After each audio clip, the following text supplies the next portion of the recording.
Welcome back, listeners. This is Richard, founder of Short-Term Rental University and Airbnb Superhost. I'm honored today to have Clint Coons, who's the founding partner of Anderson Business Advisors, and he's going to walk us through things that we should be thinking about running our short-term business in order to minimize taxes, maximize asset protection, and think like business people. So let's get started. Welcome to the STRU podcast, your number one online hosting community, helping you achieve your goals through short-term rental investing. Now, here's your host, Richard Ferdig. Thank you very much, Clint. I really appreciate you being here and helping us. I know this is like a tax filing deadline. March 15th is the S Corps and partnership deadline. So anybody listening to this, you probably have filed yours. But Clint, really appreciate you being here. And by way of introduction, Clint Coons is a founder and CEO of Anderson Advisors and an attorney and an avid real estate investor. So while I've done a very light touch of what it is that you do, why don't you tell us a little bit about yourself, your real estate investments, and your firm, Anderson Advisors, please? Yeah, so at Anderson, we specialize in working with real estate investors all across the country. And I get this, a lot from individuals say, well, what makes you different at Anderson than my local attorney? Well, it comes down to that experience. I mean, we have probably over 14,000 clients across the United States, and we take the approach that not only do we want to look at it from the legal standpoint, we also incorporate in, as you just brought up, the tax standpoint as well, because so many real estate investors, they go to their CPA or they go to their attorney and they receive accurate information. And I often refer to this as a three-legged stool. Most people operate on the two-legged principle. That is, you have tax and asset protection, and they don't understand the business component of what people are doing. And so oftentimes real estate investors are given accurate advice, but it's not really relevant to their investing or what they're trying to accomplish in their life. And so at Anderson, I would say that really makes us unique in that, as you stated, I'm an avid real estate investor. I have over 100 properties across the United States, commercial, residential. I used to flip properties in the Las Vegas market. So I've pretty much done a lot, as much as there is you can do in real estate investing. And if I haven't done it, I have clients that have done these deals. And so there's this collective knowledge at Anderson that really helps our clients take their investing to a different level. And, my background, I'm an attorney, but I really don't see myself as an attorney. It's something that I did. At first, when I started out, I wanted to be a framer or eventually a contractor. And so when I was in college, that's all I did is I framed. And then it was construction slowdown, and I found myself doing pickup work out here in Seattle, Washington in November. It's pouring down rain. I said, this really sucks. I don't feel like doing this any longer. So I went on and I finished up got my degree, and then I went into law school. And when I came out of law school, I knew right away that having grown up and seen what can happen to investors, because my father was a real estate investor, he still is, I realized that I wanted to take a different path. I didn't want to become the traditional attorney where you sit back and I would say some instances you create problems. I wanted to make sure that people are protected and they're doing it the right way because of that misinformation that so many people get. Yeah, it's interesting that you mentioned that. I've worked in my prior life in finance, and we had a long-running joke that the average attorney is not a deal maker, they're a deal killer, right? Like they're literally paid to find reasons and exceptions and problems and debate it. They get paid hourly. And so it's very rare to find an attorney, in my opinion, that's actually understands the business principle and has that deal-making mentality. So talk to us a little bit about sort of the nuances that are required when you're a real estate investor, both from an asset protection perspective, a business perspective, and then ultimately a tax perspective. Sure.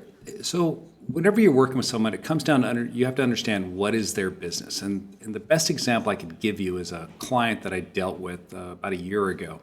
So this individual, he's a local investor here in Washington State, and he's a flipper, and he wanted to set up a conference with me. He wanted to come into the office, spend an hour with me and go over his proposed business structure. So I had him send in this asset questionnaire that I asked him to fill out, a strategy session questionnaire, and I said, send me your last year's tax return, and then come on into the office and make sure you bring your checkbook, of course. And he came in and we sat down. And I asked him, I said, I understand that you buy and sell real estate. You've been doing it for 3 years. Tell me a little bit, have you gone to a local attorney? Have you talked to anyone else about a structure? And he said, yeah, I went to a local attorney up here in Bellevue, and the attorney told me I should create a limited liability company for my investing, that if I do this, it will limit my overall liability exposure. If something goes wrong, I won't be sued personally. And he looked at me and goes, what do you think about that? And I said, well, that's 100% accurate. I completely agree with that advice. If you're focused on limiting your liability, an LLC would do that for you. I said, well, what about taxes? He said, well, the attorney told me I needed to go see a CPA, and he gave me a referral, and I went and I talked to that CPA, and the CPA looked at what I was doing and how much money I was making, and he recommended I create an S corporation. And he laid it all out for me. He said that if I set up an S corporation or have my LLC taxed as an S corp, I'm going to save about $6,000 a year. And I asked him, I said, well, what do you think about that? He goes, oh, that's great. I could save $6K. And then he turned it around to me and goes, what do you think? I said, well, accurate information. If you do exactly what those two individuals told you, you'll limit your liability and you'll save $6,000 a year in employment taxes. And then he looked at me and he said, well, I really don't understand why I'm spending money with you and time with you, because you just verified the information these other two professionals gave me. And I said, well, they gave you accurate information, and I assume you're meeting with me because you want relevant information. And I'll tell you what your problem is. You can't deal with lenders. That is, you can't get traditional financing because of the way you're currently structured. That when you walk into a bank, they deny you loans. The guy looked at me and goes, how do you know this? I said, well, it's simple. I looked at your tax return. I go, anybody spending $24,000 a year in interest tells me they're using hard money to put their deals together. And you've probably gone into a lender before and asked them for a traditional loan, and they denied it. And of course, you want to know, how do you know they denied me traditional financing? I said, well, it's simple. If I was in your situation and I had a house like you do with $600,000 in equity, I'd be tapping that equity to fund my deals rather than going down here and asking Guido for money at 12, 14% interest rates. I mean, come on, just do the math. That's at least a 10, 12% savings right there. So you do not look good to lenders. Now, you follow the attorney's advice and the CPA's advice, you'll get exactly what they promised you, but they won't help your business. Wouldn't you like to be in a situation where you could go into a bank and then actually get a loan and get away from these hard money lenders? In order to do that, you have to change the way you appear to a lender. The way you're setting yourself up, it's not going to happen, because what they're recommending is you use a pass-through entity, an LLC taxed as an S corp. And so you know the way it is. Whenever you go in to borrow money, what is the first thing they ask for? A copy of your tax return. So you're going to give them your 1040.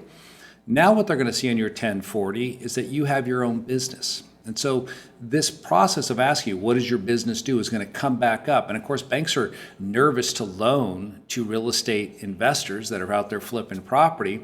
And obviously, we want to kind of keep that on the down low. We don't want to tell them what we're doing, but you're not going to be able to do that, because when they see your personal return, they're going to ask you for a copy of your business return, because that LLC taxes and S corp is going to kick you a K1, and that shows up on your 1040.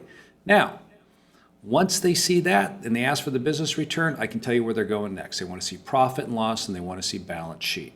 And so it starts this snowball effect where it's every week, well, we need this, we need that. And eventually, you think you're going to get the loan. They're probably going to deny you the loan, because as a business owner, you're probably going to look to expense everything out that you can to reduce your taxes to the greatest extent as possible. What does that do to your borrowability? Well, it doesn't help you, because now your corporation looks like it doesn't make very much money, and the bank asks you this. You say, oh, really, I make a ton of money, but I'm able to expense it out creatively. And they think, oh, now you cheat on your taxes. Great, we're going to loan you money. And so this is a culmination of not understanding the real estate investor's dilemma, or his dilemma, which is he needs access to traditional. So what I proposed to him is, I said, set up a C Corp. Now, when I talk to people about using a C corporation, you get that initial, oh, C corporation, they have dreaded double taxation. And what does double taxation mean? Well, yeah, it's a word that nobody wants to hear, that you're going to get taxed twice, but it really means you haven't figured out what the heck it is you're doing. When you set up a C corporation, in this particular individual circumstance, what I told him, I said, jack up your salary. I go, take everything out of salary, expense out very little, because if you're pulling down $250 a year, you go into a lender, they're going to ask you, what do you do? And you say, well, I'm an executive for a company. They're going to want to see your W-2. You're going to show them you're making $250,000 a year. Bam, you're number one on their list of who they want to loan to. Now your income can support the loan. They're not going to know that you're in business for yourself, because with a C corporation, nothing flows down onto your personal return. And so I ended it with them. I said, listen, you can adopt the recommendation of this local guy and you're going to save $6,000. I cannot do that for you. You're not going to save $6,000 if you follow my advice. What you will save is probably $18,000 in Interest expense, right? Exactly. I said, so, that's how I would do it. And so that's what I mean by that third leg is the way I approach this is that I look at it from the individual standpoint and make a determination is where's your need? What can we do, how should we structure you to ensure that your needs are being met? Because there's more to it than just tax and asset protection. Right. Now, in that C Corp situation that you just outlined for us, they also have the same limited liability, right? I mean, absolutely. They have the protection of the corporation. Mm-hmm. Yeah. Right? So they're not even giving that up. Nope. Okay. So that's really interesting and helpful, and I think people sort of understand that three-legged stool. And I personally, for years, have found people that are either strong at one and weak at the other. And to your point, I've bounced around between different professionals because nobody really seems to understand the holistic nature of my business or the goal. Mm-hmm. As it relates to short-term rentals in particular, because I think you know that the vast majority of our listeners and the viewers on YouTube and so on are really interested in the short-term rental. Is there anything that's unique or peculiar or that you've seen work or that you've seen not work that we should talk about? Well, yeah, I mean, the number one problem for people in this space is taxation. Well, I mean, you've got city codes and, how they're constantly changes and flux. You got to make sure that, you're not going to have the city come in and take $72,000 from you, which recently occurred in Las Vegas. Yeah, I read about that. You read about that? Yeah, because the neighbor pulled the permit before him with that 660-foot rule. I mean, those are problems that, you're just going to have to deal with, and you're going to have to know what your local ordinances are when you're running this type of business, you're operating in this space. But what we can speak to is the aspect of taxation, how you're structuring your business. Because a lot of people, when they get started, what I've seen, is maybe they get some asset protection in place. They might set up an LLC, but they don't realize that LLC is not going to provide them any benefit from a tax standpoint, and they typically figure this out when they go to file their tax return. Their CPA looks at what it is they're doing, and they say, this is all self-employment income. You're going to pay ordinary income tax, and then you're going to have to write another check for $14,000 in employment taxes. And now you're looking at going, where's the money coming from? Because I've got my mortgage and I've got my insurance and my property taxes. I don't have money for federal income taxes. It's because of the way you put together your structure from the outset. You didn't understand the nature of the income, because the income that comes in from this type of activity is considered to be active income in the eyes or in the Internal Revenue Code, because it's derived on a short-term basis from your activities. So that's good news and bad news, right? Like the good news is, to the extent that you have depreciation and or expenses, and let's say you show a loss, and I think in many circumstances, if people are getting good advice, you can actually have a cash flow positive business that shows losses after depreciation.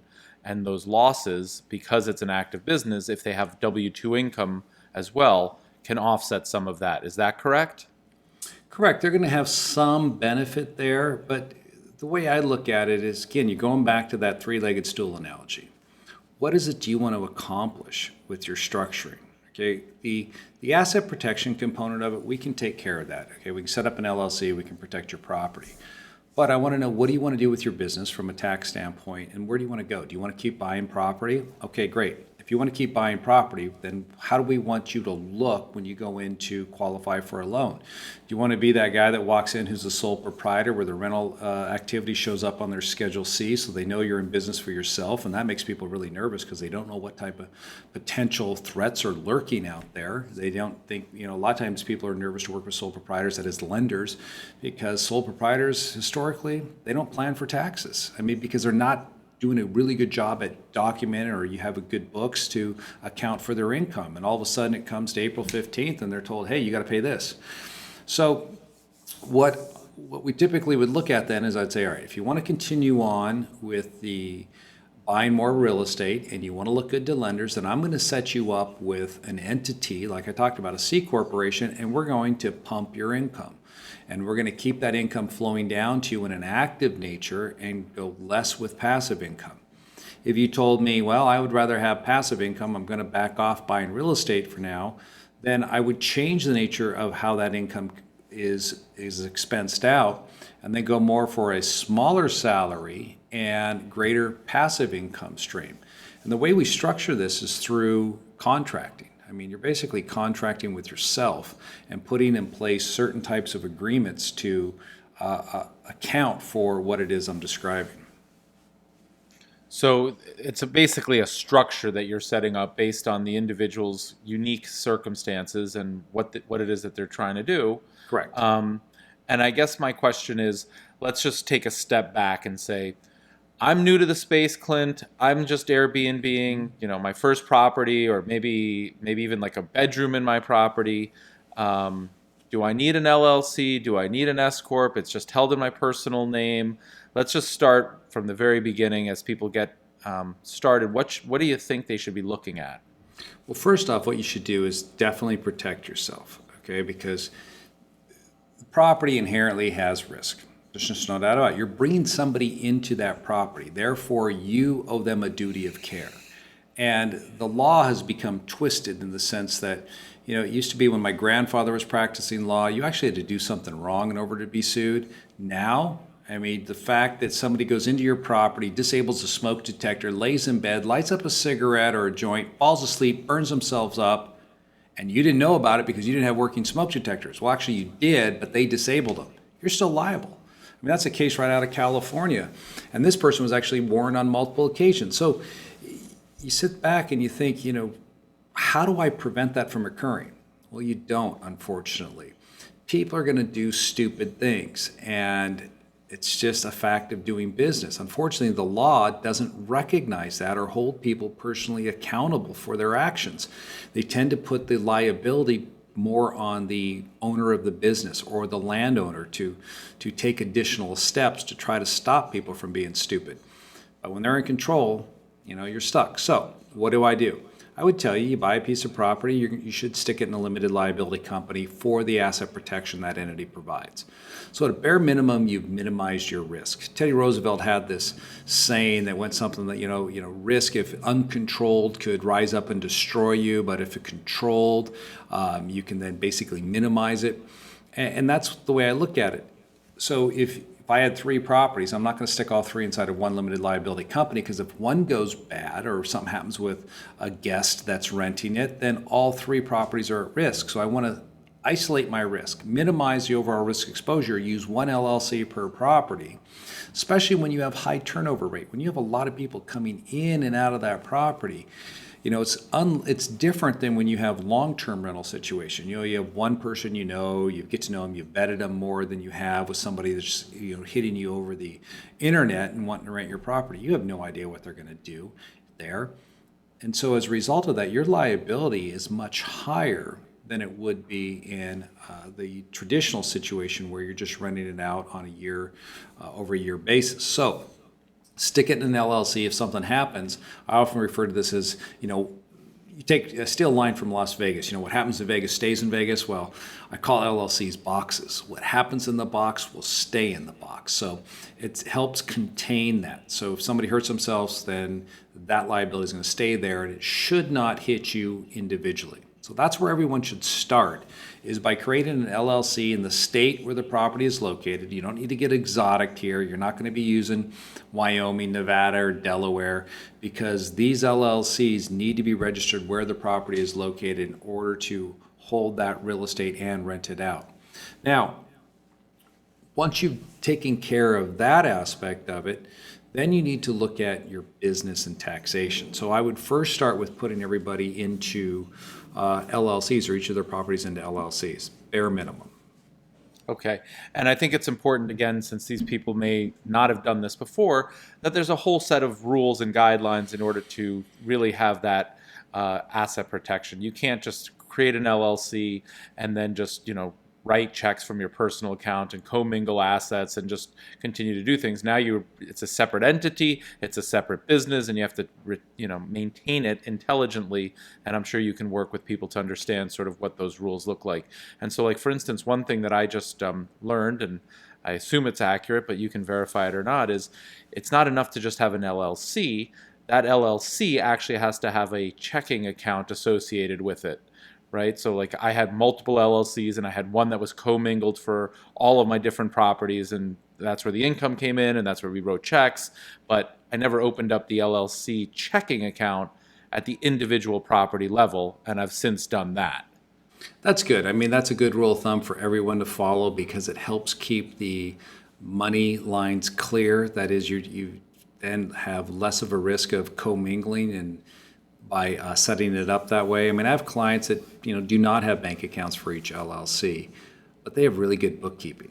And so if they Right. were ever challenged, they could whip out the books and you could see that there's no commingling of funds. We're not using money from property number 3 and LLC number 3 to cover the expenses in LLC number 1. And what tends to happen if you don't have bank accounts set up for each of these LLCs, that's what people do. And then you run right into the issue you just raised where it is looked at as one common enterprise. And I had a client about 8 years ago where she lost everything because she just had really shoddy business and books. And when one entity got sued, they took the whole trough down. She has 13 properties on that deal. Wow. Okay. So at a minimum, people should have an LLC. And then in terms of growing their business, it sounds like you tend to feature the C Corp and a W-2 income so that they can go and then apply for traditional loans and full recourse, right? They're going to have to personally guarantee the loan, but then they can go and grow and so on. And do you have any insight as to the banks and their lending for real estate investors? In other words, I've run into situations where they're like, well, this is your 4th property and this is your 5th property, and how many properties does one person need? So what do you see happening there? Well, I see that Dodd-Frank has screwed everything up, and hopefully they're going to fix that problem, number one.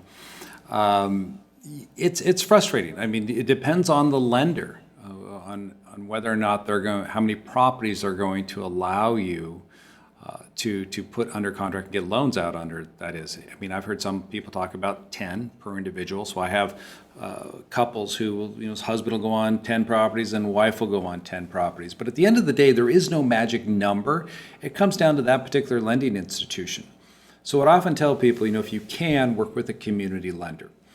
A lot of my loans in the past that I've used have always been with community banks because they're going to treat them as portfolio loans, which means they're not going to sell them. And if they're not selling them, then you have different criteria that will apply. They'll let you take title in an LLC, whereas a traditional letter for Fannie Mae, Freddie Mac, you're not going to do that. They won't permit you to do that because it's a residential mortgage, so you're stuck taking it in your own name and then having to deed it after the fact, which is fine. There's always that due on sale clause that people get all hyped up about, but I haven't seen many banks ever exercise their right under the due on sale unless there's a reason to do that. But there could be title transfer issues if you're deeding it from your name into an LLC because of the county. So if you want it in the LLC, it's best to start by buying it in the name of the limited liability company. And that's where a community lender is going to shine over a traditional lender.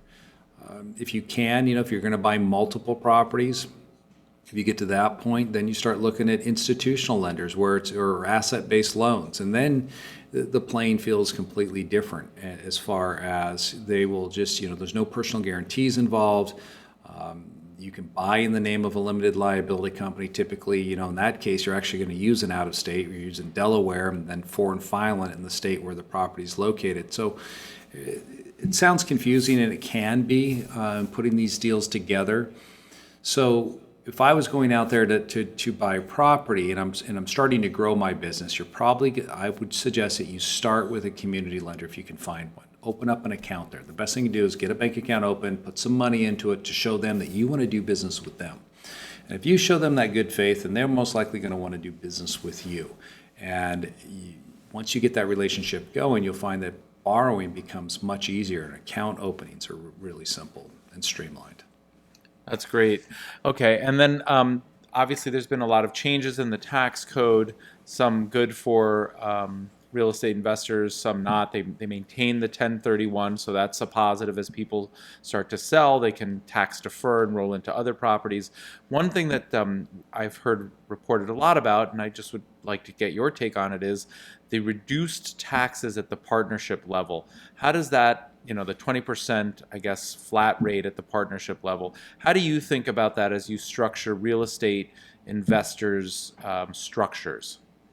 Well, I mean, it's great if it's there. If you can take it, you can do it, and I think a lot of investors are going to benefit from that 20% reduction, especially as you're buying property and you have sufficient basis in the property. The only problem with that rule is if you have older property, fully depreciated, it may not work for you.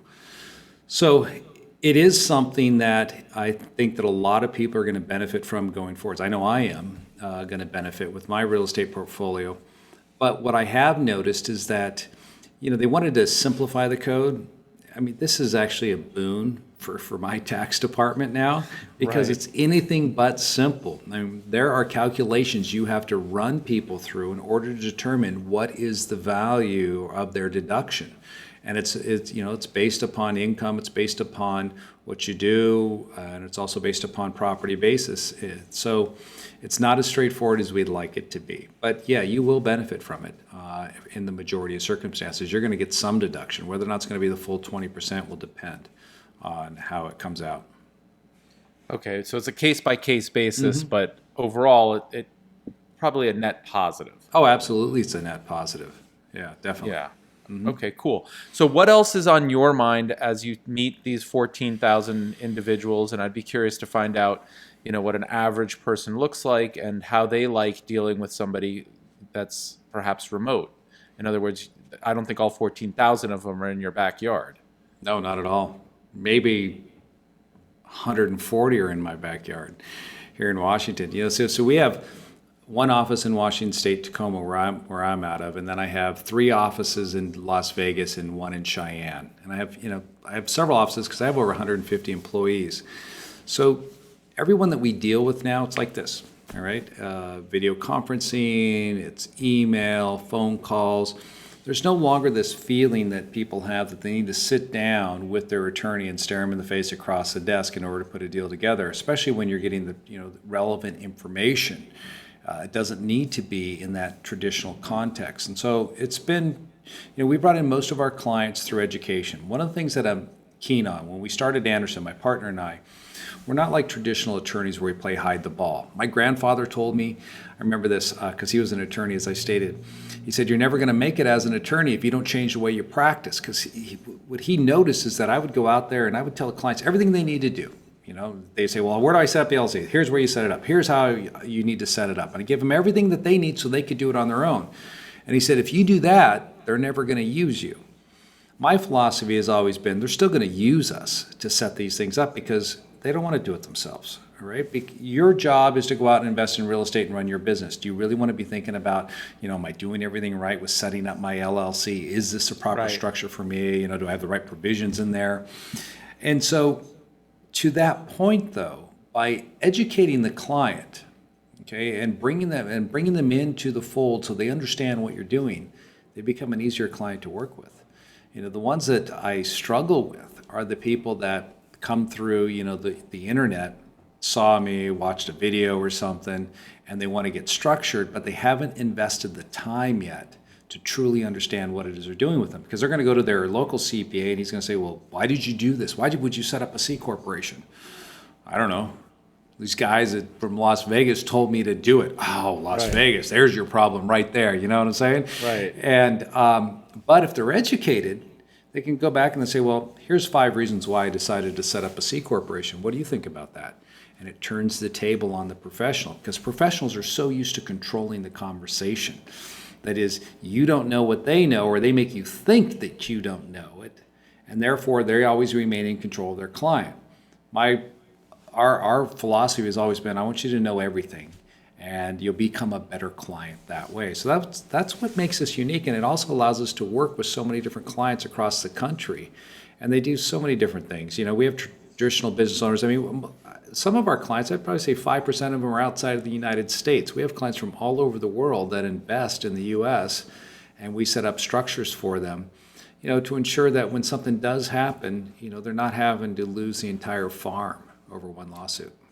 Cool. So, in the interest of full disclosure, I'm not a client, and we've never worked together, and so on. But we're going to change that. Okay, good. Well, so one issue that I always have when I speak to professionals that I'm going to work with is, this all sounds great, but what happens when I'm at the finish line, about to close on a deal, or I have a question, or some tax hiccup comes? What sort of support and mechanism and communication is there in my time of need, and not on April 1st as we're trying to file for April 15th, right? It's like what sort of checkup procedures and sanity checks are there along the way?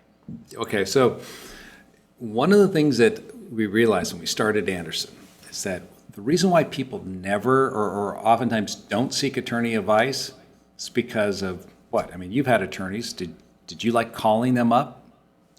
No. Why? Well, hourly. Exactly. You're afraid of that bill. And you think, when you get the bill, I only talked to him for 20 minutes, but I have this bill here for an hour and a half worth of stuff. And people can never figure out how 20 turns into 1.5. And it's just the way attorneys operate. And so for that reason, most people never seek advice. They always come back later after a problem's already occurred. So we realized that in order for our clients to be proactive, we had to come up with a system that would make them feel comfortable to call us without that fear of opening up a bill at the end of the month and being shocked to find out how much they're going to get hit for.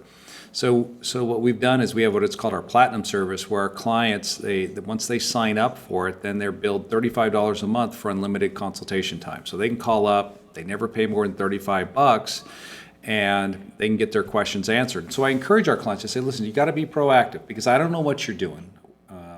You need to call us.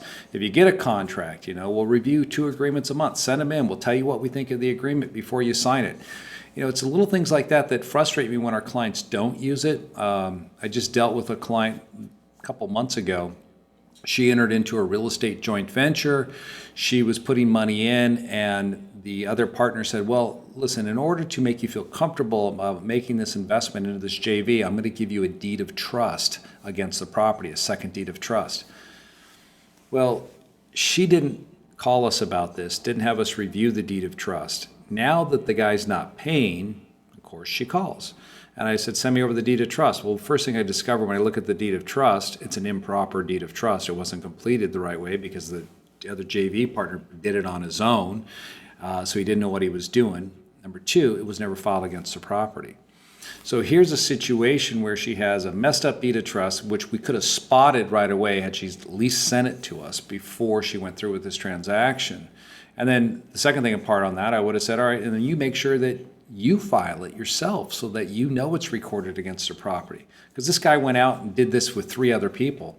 And now all of those were actually done properly, and those are recorded ahead of her deed of trust. And she says, well, what should I do? Because they're getting ready to sell it and they're not talking to me. I said, file lis pendens on the property. And this is what you talked about earlier. There are attorneys out there that most of them are all about covering their own butt and saying, all right, this is the way we have to do things. They don't think like a businessman would. I said, file lis pendens. She went to a local attorney because we can't do that. And he said, well, we can't do that because we haven't started a claim against them. And until you start a claim, you can't file lis pendens. That's just patently false. You can file lis pendens against them before you start your claim. Yeah, you may have some issues with slander of title. They could come back against you, but I'd rather at least secure my interest, get the money tied up, and then fight it out on the back end, rather than let the guy sell the property and then go after him and never get a penny. And so that's really the difference in approach to how we do things, and why we tell people, call us before you put a deal together, or you're working with another party, because you just don't know what you don't know. Okay, great. So tell us a little bit about your real estate investments. You said you have over 100 different properties. Are these long-term? Are they short-term? Some combination? Where do you see opportunities? Okay, so everything now that I own is long-term. commercial, residential. It's all single family. I don't have any multifamily. I thought about getting into the multifamily space last year, but it just seems to be that it's just a little overpriced for my flavor. So I backed out of it, and I'm picking up single families, and I'm looking in areas that have growth potential, that has stability for rents, and they're just, typically it's rock solid markets, good stability there with employment. And then that's not all of them. I mean, some of them, are lower income. We buy around colleges as well. And so there's kind of a mix of our investing. We've done flipping before. So going back to that, so a lot of these are all single family. Right now I'm just closing on another package of 30 properties in Houston. It's going to close next week, and they're all single family homes. The cap rate on them is somewhere around 8.5 right now, but once you finance them, that's probably going to bump up to around 10.5% cap rate. That's great. Yeah, that's not bad at all. And they're consistent. They're fully rehab properties. And we're not talking properties that were flooded and now been rehabbed. I started this process before. And so I like single families. I know some people that's not their space, but for me, that's where I've invested. And so we have commercial as well in different areas of the country. And that's worked out great. In some instances, I've had problems before. I got this big warehouse down in Savannah. And when the market crashed, I was carrying $14,000 a month mortgage on that property for a good, 14, 15 months till I got another tenant in there. And, that's the tough thing I found with commercial. We flipped properties in Vegas for 2 years. After the market crashed, we were going and buying REO properties, and we did really well at that. But then the market started to get more competitive because then you had all these investors from California coming over and then driving up the prices of the homes. And so I wasn't able to get the return on the flips that I wanted. So I knew, hey, I'm done with this and I'm going to keep buying. I bought my first VRBO Airbnb property last year, and that's in Hawaii. And that's been going good. I made, what did I make? I made 65 grand off that last year in Maui. Yeah, I was surprised how much income. Now it does come with some work, but there's been great income there. Well, that's what we've been finding, and that's what all of our listeners and viewers have been seeing, and that's the reason that I've moved entirely from long-term to short-term, is that we're seeing returns of about 2.5 to as much as 3 times the rent roll versus a 12-month lease. And to your point, there is more work, right? There is turnover and so on and so forth, but at 2.5 times the rent roll, you're more than fairly compensated for that work. Yeah, see, I wish I would have found you prior to buying this property, because this last year has been a learning experience for me in dealing with this type of stuff, constant turnover, getting the phone calls, because with this particular property, I can't turn it over to a professional manager to handle it, because if I did that, it's going to really cut into my profits. Absolutely. Yeah, and so I'm willing to deal with it. When people call up, hey, the AC isn't working. Well, you see that controller? You mean the TV one? I said, no, the one that says AC on it. You got to push the green button. It's just stuff like that where you just scratch your head. What rock did they crawl out from under?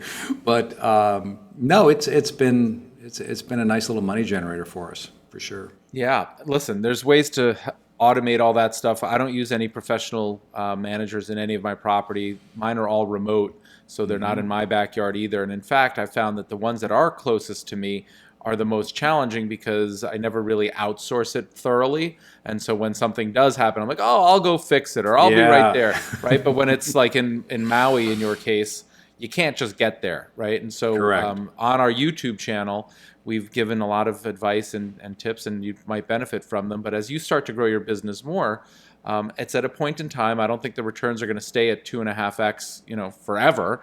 But for right now, I think that my personal investment thesis, Clint, is that single-family homes are mispriced, especially those that can be short-term rented legally, because people aren't pricing that, right? So it's like air rights back in the day when people were buying buildings for the air rights, and only the people that knew how to value them, they made a fortune. So I'd be curious to hear, as we circle back over time, if you've started investing a little bit more and seeking that same sort of return.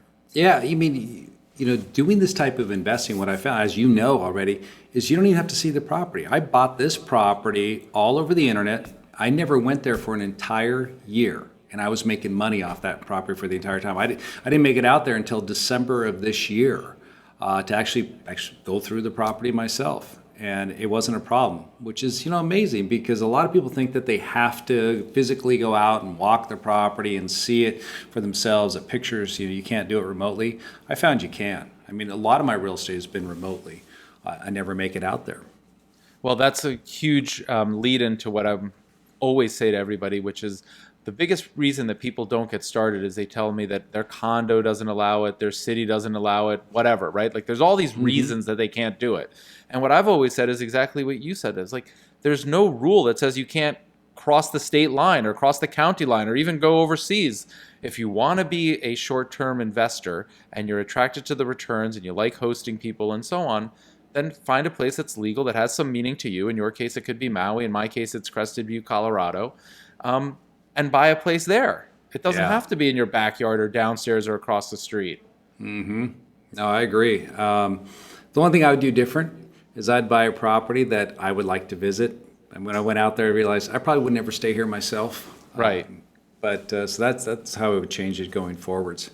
But yeah, Well, we're that's still a really, looking. that's a really important thing. And that's the other thing that I've continually said to everybody is figure out what your why is. So for me, the reason that I got started in these places is because these are places that I like to visit, and I buy homes that I want to eventually spend more time in. And in the meantime, I'm short-term renting it and allowing other people to pay my mortgages and buy it for me, right? So like Mr. Kim, who visits for a week, he's buying my house for me, and I do that for 15 years, or the mortgage duration that I have, especially at these low interest rates. And so if I do this for 15 years, I now have a portfolio of properties that other people have paid for. I have tax benefits. I go and visit them and fix them up and make sure that there's a legitimate business purpose, have meetings, meet the architect and the contractor and all that stuff, document everything. And it's a beautiful thing, right? So to your point, there is a benefit in going and seeing the place if it's more than just an investment, right? Correct. If it's a little bit, you're going to use it at some point. But it's great that you did that, and I'd love to hear how you continue to grow your business. Yeah, and like you just brought up, I mean, with this type of investing, what you're teaching people is how they can buy a property and pay it off in half the time that most people will be paying off their houses because of the income that comes in from it. Exactly. So that's great. Yeah.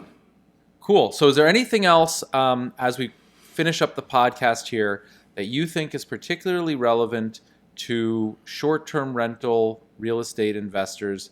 Anything that we didn't cover that you think would be a great nugget for people to sort of start to think about? Well, what I would tell them is that we talked about the asset protection and we just touched on the taxes. There are ways to structure this where you can create what I refer to as a master lease agreement, where you create a business and you take your LLC and you're leasing the property to your business, and then your business is what's getting into the Airbnb space and then leasing it out. So then you have control over your income, and that's where you can start. I hate to use the word manipulate. That's where you're going to be able to use the tax code to your advantage. And so it's more than just about one entity, and that's what a lot of times people make the mistake in, is they just set up an S corp or they set up an LLC, and they don't realize is that by using a combination of entities in your structuring, you're going to find that you can do a lot more planning and get a lot more benefit out of your rental income in ways that a traditional structure just isn't going to be able to work for you.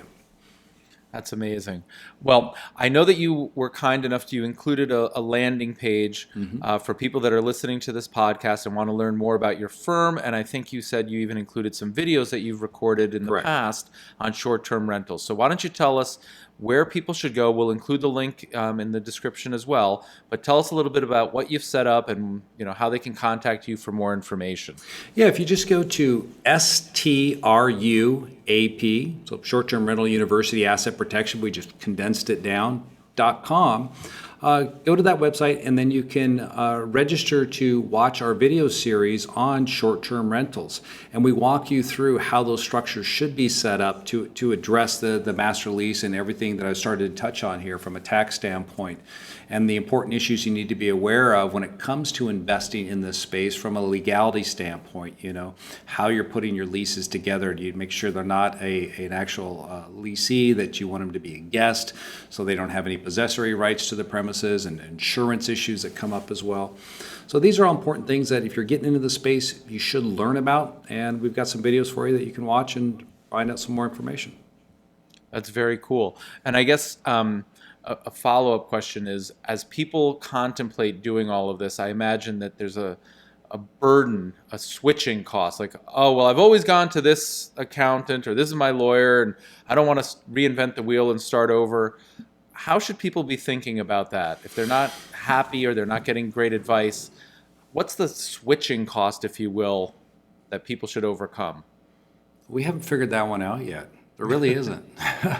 I guess we should. No, what we do is we work with existing structures. So, a lot of times what I find is this. People have got the first part of it set up right.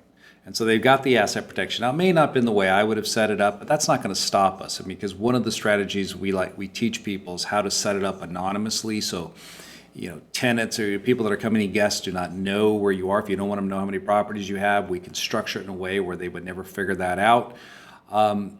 But even if you don't have it, you didn't set it up that way, we still work with what you have, because at the end of the day, you're still going to have asset protection. It's just putting on that additional layer. Many times it's just one additional entity, and changing how you do your business can produce fantastic results. Cool. Well, look, I think this has been very helpful. You've got me thinking about a C Corp, and I'm going to continue that dialogue with you offline. But I really appreciate your time, your thoughts, and also that website, struap.com, where you've created a landing page and some extra videos for people to learn a little bit more. That's super helpful, and I really appreciate that. Absolutely. So that does it for another episode of the STRU podcast. As always, all links mentioned are in the show notes below. And if you found this show helpful, please leave a review on iTunes. If you're serious about short-term rental investing, be sure to check out str.university. Till next time.